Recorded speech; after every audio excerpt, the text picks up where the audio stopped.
Hello, welcome back. Today we are discussing episode 50 of the Play Dicely campaign. 50 is a crazy number in itself, but this is also an extra special episode because it is also our 2-year anniversary of Dicely. Wild how long we have been doing this. But we want to know what happened in this episode, right? Alright, so we're still in our downtime period, right? We're hanging out in Brawl Bar, we're just kicking it until the Learned Circle decides what they want to do with us, I guess.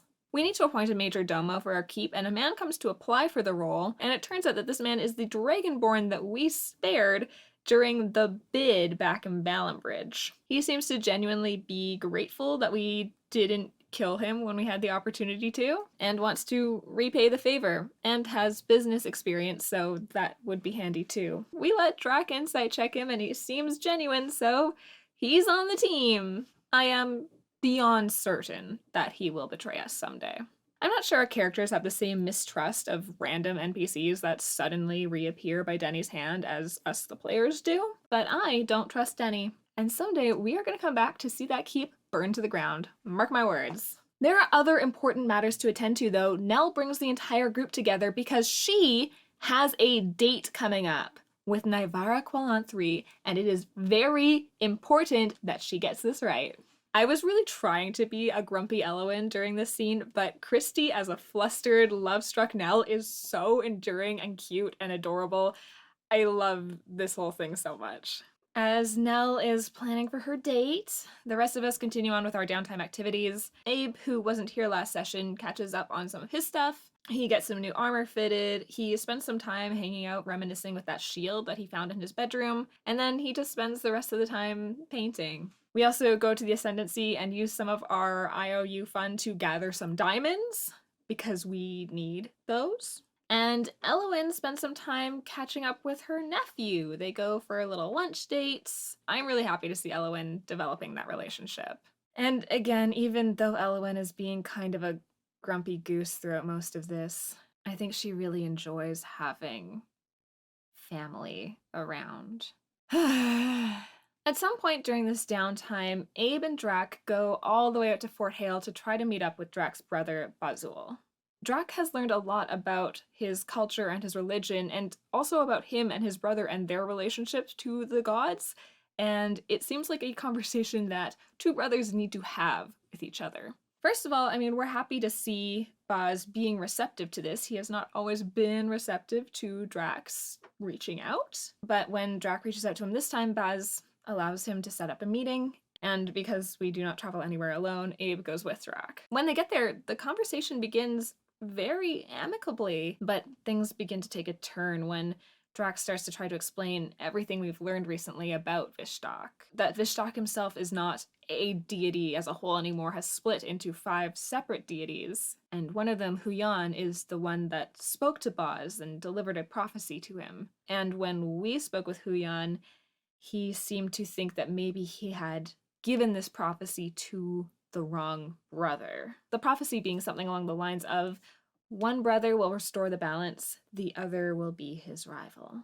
We believe that Baz has been acting believing that he is the one who is meant to be restoring the balance. And I suppose that Draq is the rival that is going to stop him. Which is fascinating now, thinking about how this would appear to Baz, where he already has this in his head, and then Draq shows up and is like, hey, no, you're wrong. I'm the one who's restoring the balance, and you're my rival. Baz does not react well to this news. Honestly, he doesn't react extremely poorly either, but he essentially tells Draq that the two of them need to stay out of each other's way. He seems to be afraid that if they keep coming in contact and they keep crossing paths like this, they are going to be rivals and they will have to fight, and one of them might kill the other. And Draq, of course, is trying to tell him that that's not what's going to happen. They're not going to kill each other. They don't have to be rivals. They don't have to believe in this prophecy. But Baz is not really having any of it. He tells Draq to leave and calls his guards to escort Draq and Abe out.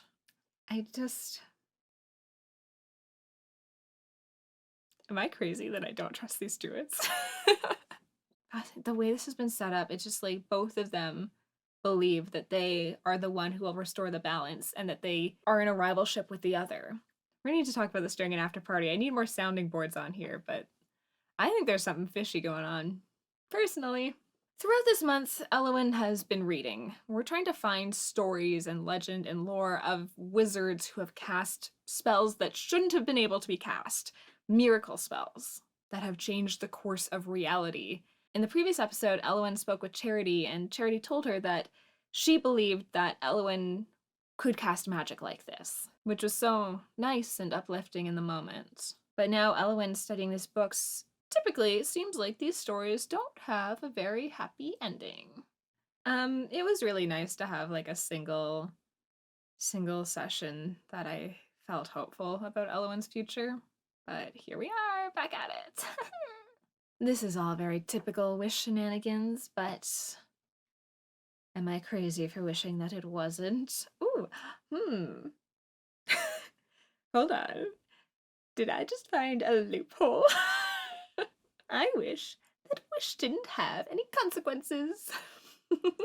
A good chunk of the way through this month that we're just sitting here waiting, suddenly a letter appears at our keep from one Hillip Rowe. And I'm excited for a minute that maybe they have something substantial for us to do. But instead, this letter just tells us that Hillip has lost his pet hawk and is wondering if we can help get it back. Azaria spends a few days sending their familiar owl out just to search the area, and eventually we do find this hawk and bring it back to our keep. Before we return it to Hillip, though, we decide that we should take this opportunity to try to speak with it.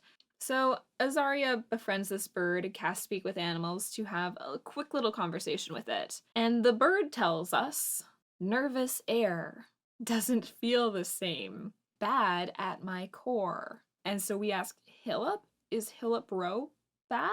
And the bird says, his warmth is no longer there. And so then we ask, hey, by any chance, did things change after he got back from Balesville? And the bird says he left, then he came home, but he didn't. Frickadoodle! We have seen enough body switching in this campaign to know that this is a problem. We don't quite know what to do with this information, though. We can't exactly go to the learned circle about it. So Draq and Azaria go and speak with Ferric from the Arturian Knights. We're hoping that they're kind of a neutral third party, and also a couple of the Arturian Knights went with Hillip Rowe to Balesville. We just want to get some information about if Hillip was ever out of their sight, if they know anything, if anything has seemed off. And Ferric promises that he'll keep his eye out for any strange behavior. But no time for that, because you know what tonight is? Tonight is Nell and Naivara's big date. I know that Christy herself spent quite a bit of time in real life planning what this date was gonna be, and it was super, super cute and so lovely to see played out. Nell brings Naivara on the train back to our keep and gives her a little tour around the place. They spend a little while in Nell's room painting the bricks of her wall, which is so adorable, first of all. And then Nell takes Naivara upstairs. She's set up a table at the tops of one of these towers in our keep. And she's hired these bard students from the Valenbridge University to come and play music for the two of them. But it isn't just any old music, these are illusionists. So as they play music, images begin to appear. And Nell has instructed them to show off the landscapes of a bunch of the different places that we've visited during our travels. Naivara isn't typically allowed to leave Brelbar, so she hasn't seen a lot of Sicramund, and Nell uses this as an excuse to share with her all of these cool things that we've seen. Gideon, of course, also helps out with this date and makes an incredible meal, just as he always does. And at the end of the night, Elwyn sets up a transportation circle to send the two of them back to Brelbar. Draq and Azaria are already there at the theater. They're going to meet up with Nell, and then the three of them are all going to come back to the keep together.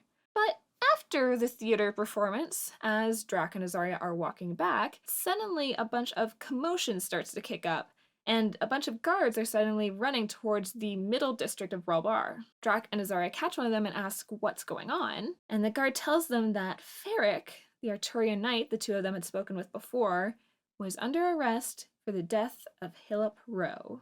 I didn't realize that was going to be a problem so quickly. That is where the episode ends, but we are in a pickle, aren't we?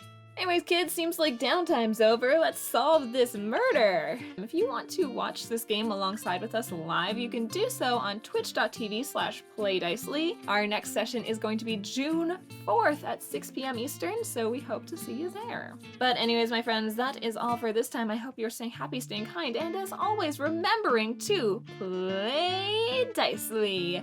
Goodbye!